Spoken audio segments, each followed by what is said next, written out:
This video is sponsored by Squarespace. Previously on LegitStreetCars, I bought an ML55 AMG, blew up the radiator having some fun, lifted the suspension for free, lifted the body with 10 hockey pucks I bought off Amazon for 12 bucks that everybody says will break and leave me stranded because they're not made in Canada, and I installed some 35-inch off-road tires on the factory AMG wheels. And now we have 1 week left to go to get this 20-year-old luxury SUV ready for a 1,000-mile trip to an island with endless trails and absolutely no European auto parts stores. Either we do this right or the ML is getting shipped back home, and to make things even more fun, we're taking one of the least reliable BMW SUVs ever made and a Range Rover.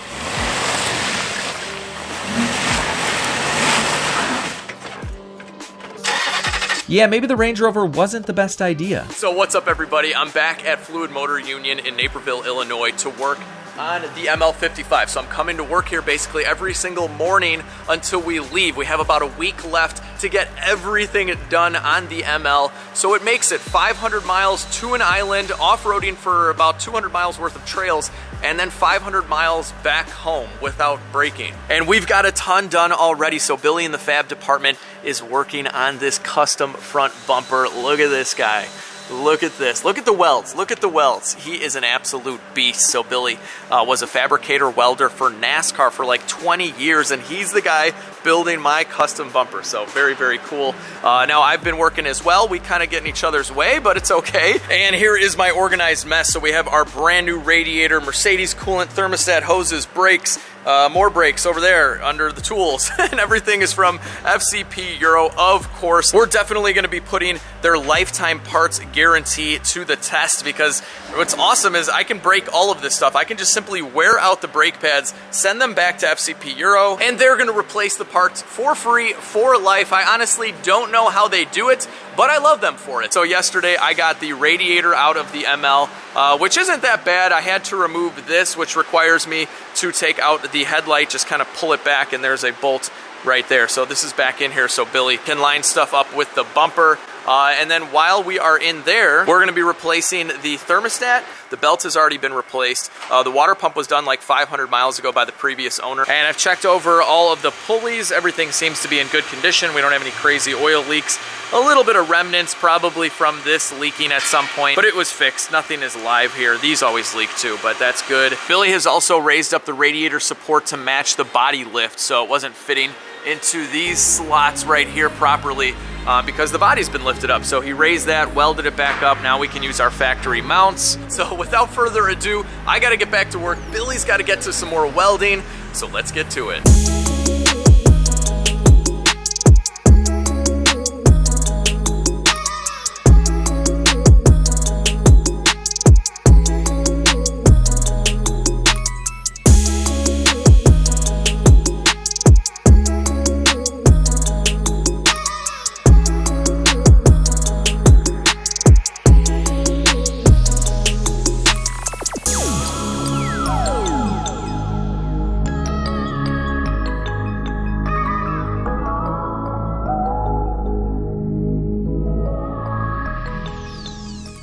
I love when an auto manufacturer knows people are going to mess with the car. So in this case, I can't shift into drive any longer because the shifter linkage is too short. But Mercedes thought of that, and they made the shifter linkage adjustable. So you just pop out this little screw here.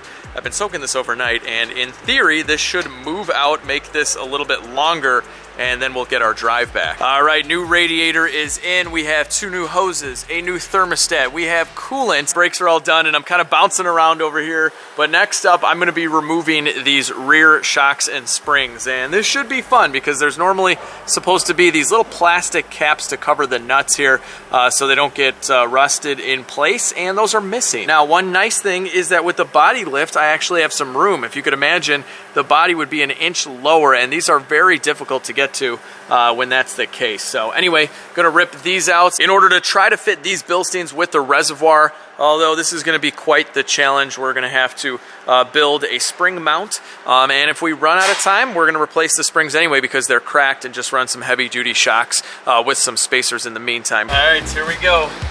First one.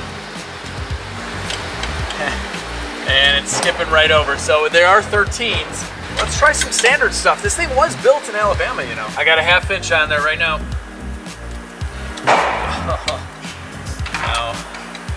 Oh, this is bad. This is bad. These things are frozen. Oh, it's turning. I got it. I got it.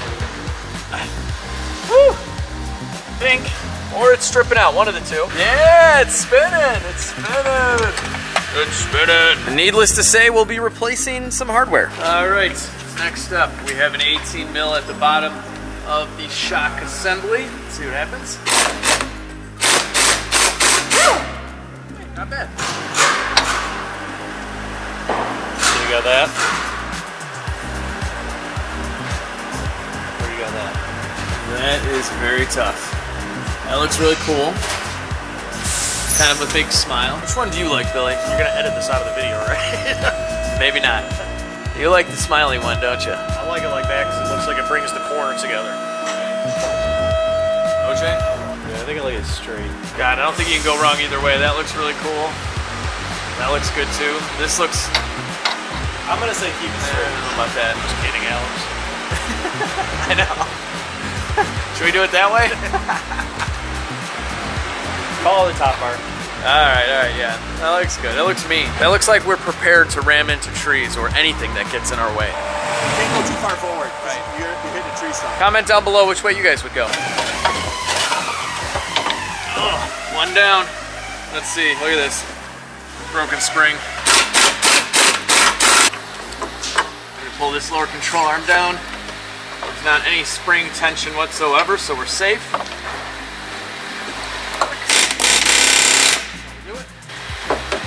All right, there we have it. Actually, both of the rear springs are broken, so this needed to be done anyway. And take a look at this. Not only is there a normal ball joint here on the spindle like every other car, it's got a ball joint at the bottom of the shock.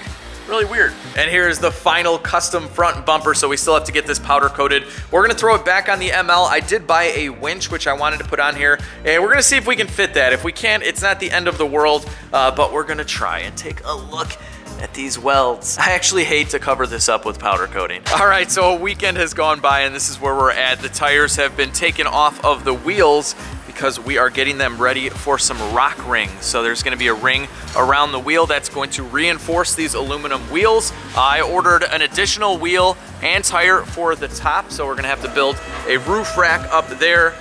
In the rear, we are going with these custom made over here at Fluid. So these are 2-inch spacers for the very top of the shock. So you can see here where they had some temporary spacers just to get the measurement right, and they cut these out right here at the shop. So we were gonna try and retrofit the Bilstein shocks with the reservoirs back here, but it just does not seem very possible at this point with the limited amount of time we have. We'd have to remake the spring mounts. It'd just be a completely custom job, so that'll work out just fine. All right, one rear shock is installed. You can see the spacer right here. Hardware is installed as well. We are good to go. What we had to do here was cut and shorten the factory studs that stick out, install these nuts right here, and then you can see one side of the spacer has a larger hole that goes over these, and this is what you're left with. So a 2-inch spacer custom made by Fluid Motor Union, looking pretty. Okay, so right now our big problem is that we have a ton of negative camber, so we want to pull the control arm out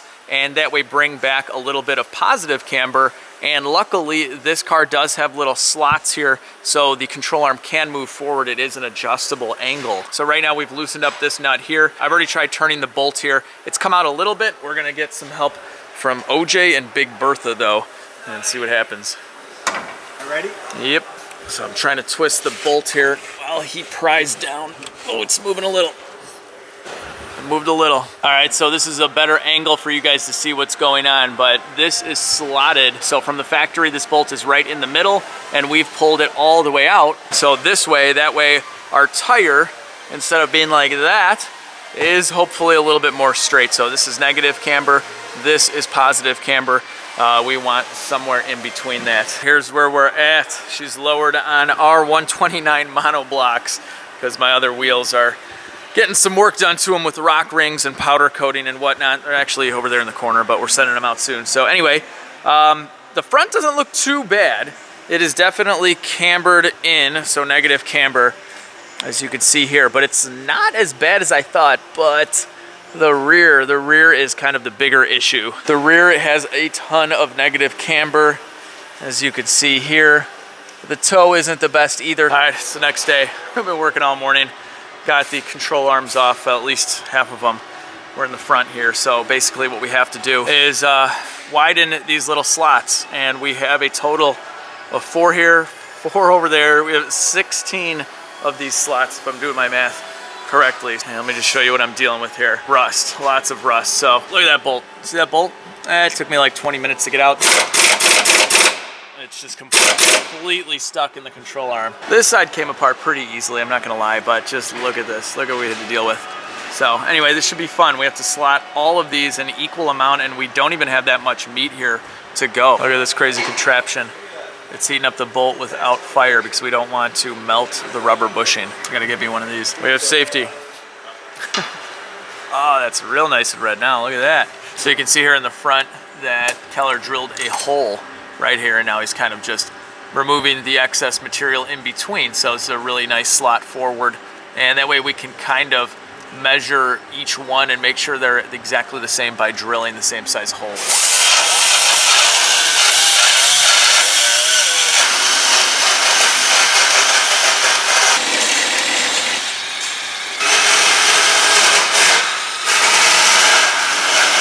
We got these hogged out pretty well, so we are going to measure, make sure these are pretty equal.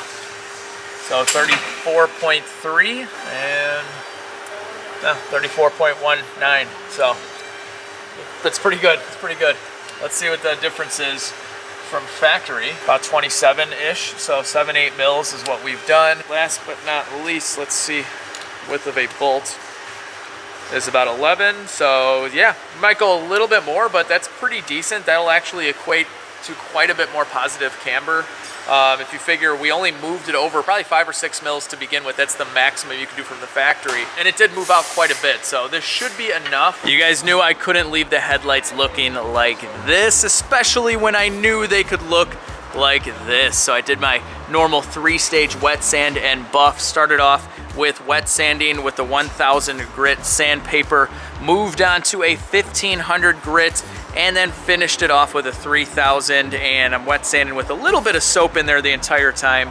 And we polished her all up with the Rupes polisher in a coarse and then fine compound, and it is perfect. Now, if polishing out headlights looks easy, that's because it is, but not as easy as making your own website with Squarespace. Check this out. Need a domain or URL? Just type in what you're thinking and you'll get results, options, and pricing right away. From there, you can build your site using any one of their award-winning templates, add in a store, track your inventory, get analytics, link and cross-promote your social media. The features are basically endless with Squarespace, which is why they're the best all-in-one platform to build your website, store, or portfolio. Head over to squarespace.com/LegitStreetCars and use the code in the description box to save 10% off the first purchase of your website or domain. Big thanks to Squarespace for making website building easier than polishing headlights and for sponsoring this video. All right, it's day, I don't know, 5 or 6 or something like that. It's the day before we're leaving for the island. The guys were here till about 8 o'clock last night working. I'm here about 7 hours a day and then I go to work, so it's just been completely insane. And we have gotten somewhere with this suspension, which is huge. So everything is back together in the front and the rear. You can see our larger slot here, and the camber is maxed out all the way as positive as it can go. And in the rear, we have done the same. Now, this bolt that was frozen in here, OJ was able to get it out finally after reheating this whole thing up like 3 more times. Didn't damage the bushing. Everything's good to go. We had to replace the bolt though, but everything is maxed out here as well. And yep, you can see here that our slot is much larger. So they had the wheels on last night and it looks pretty decent. So right now we are taking the tires off of the SL. These are R129 wheels that we had for mock-up, and we got these back from powder coating. So this is anthracite gloss gray. And we have drilled in for our rock rings as well, which are coming back today with the bumper. All right, we got parts, and take a look at our spare tire carrier. So originally we were gonna mount this up top. We kind of ran out of time, but also I think this might be better and easier to access if we need it. So At the moment, this is kind of temporary, but man, is this nice for being temporary. So this is a wheel hub flange off of an E500 Mercedes that they welded. This is all just made here at Fluid. Pretty cool. We're using the trailer hitch as well. I picked up a spare ML55 wheel off of eBay, and here are the rock rings. This looks mean. I gotta say, I had my doubts. I really did. I had my doubts, but this looks really good. We even had it cut out so we can still see the AMG right there. So they do have to be installed a certain way. They're gonna get bolted in. Oh, this is a beast. Definitely no weight reduction going on here. Wow. Just got this back from the coater, and we did the textured black to match the rock rings. And yeah, it's time to go put it on. So now this just slides over the factory frame. All the way around. All the way around. And I don't know how to put it on. Make sure that makes it in the video.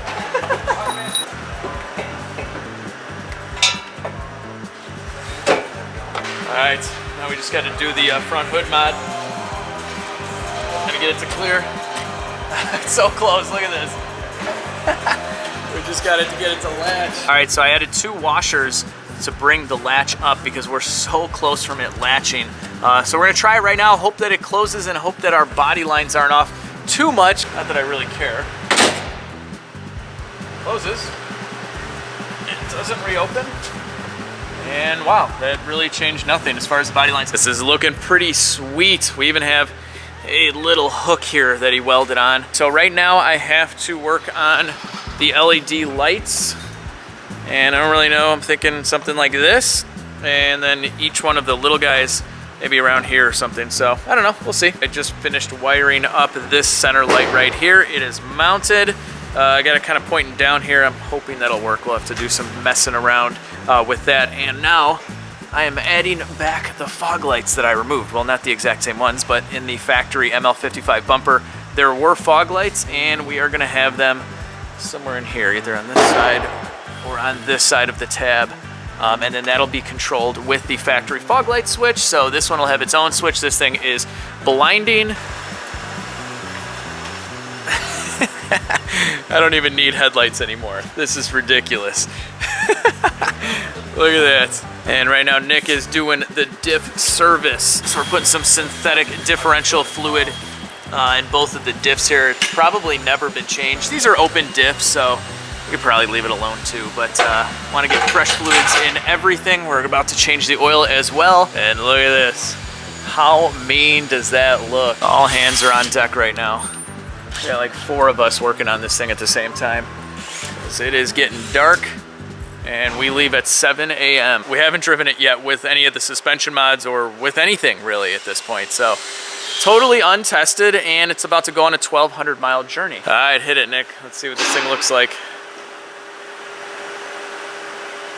Pretty much looks the same. We got to jounce it around a little bit, but the alignment angles are looking much, much better.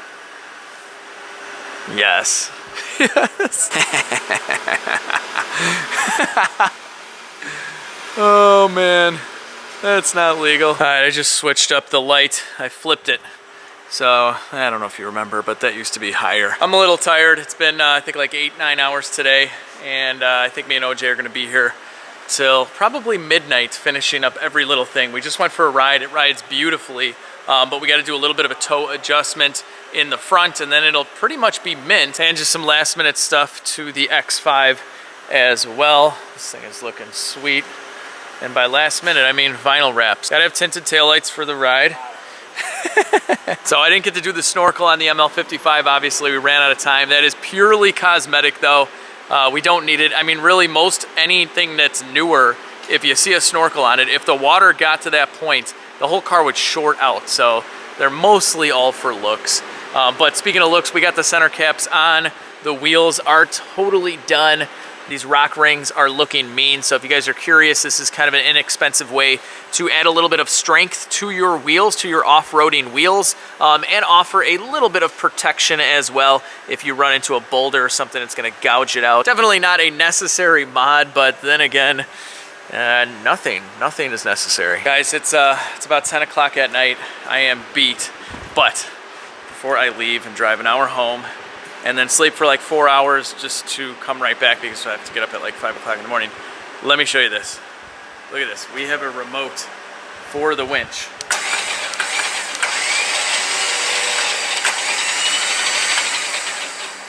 How cool is that?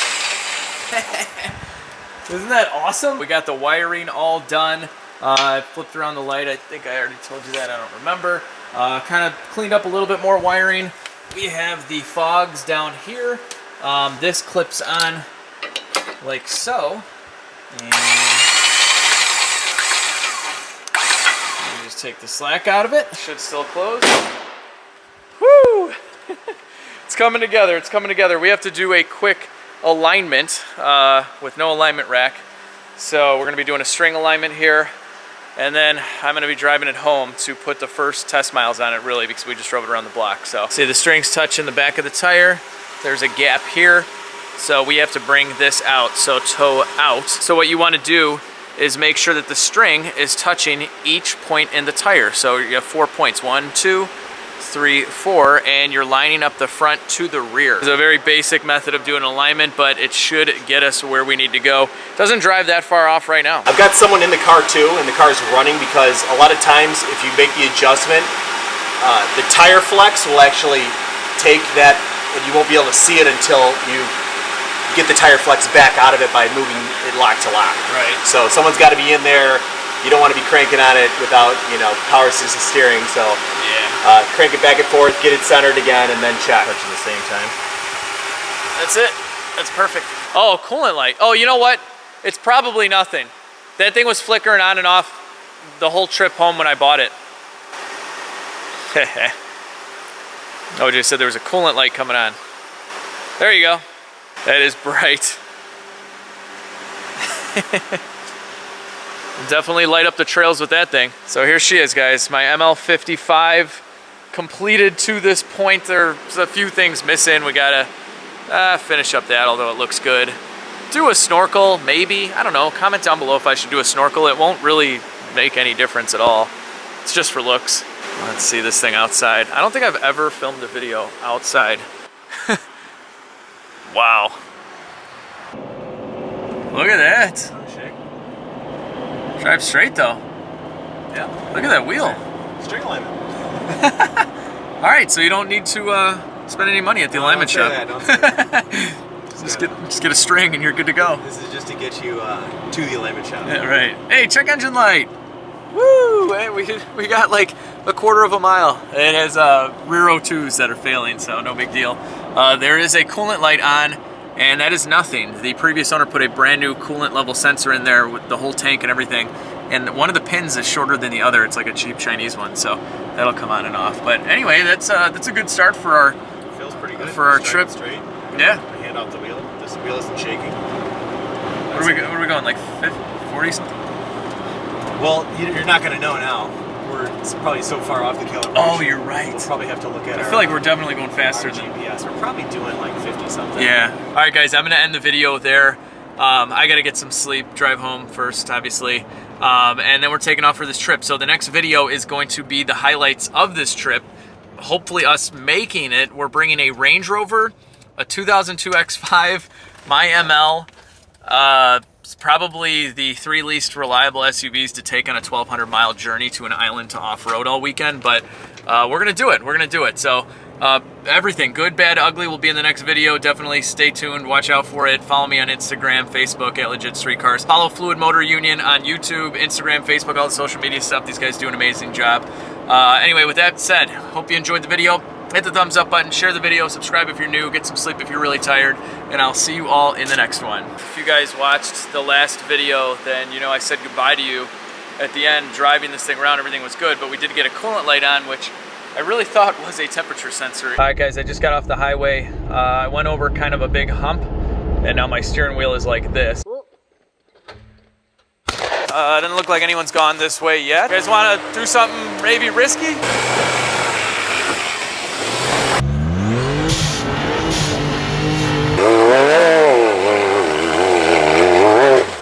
But we just did something the Jeep didn't do. Woo! Nice! Okay, yeah. You got it.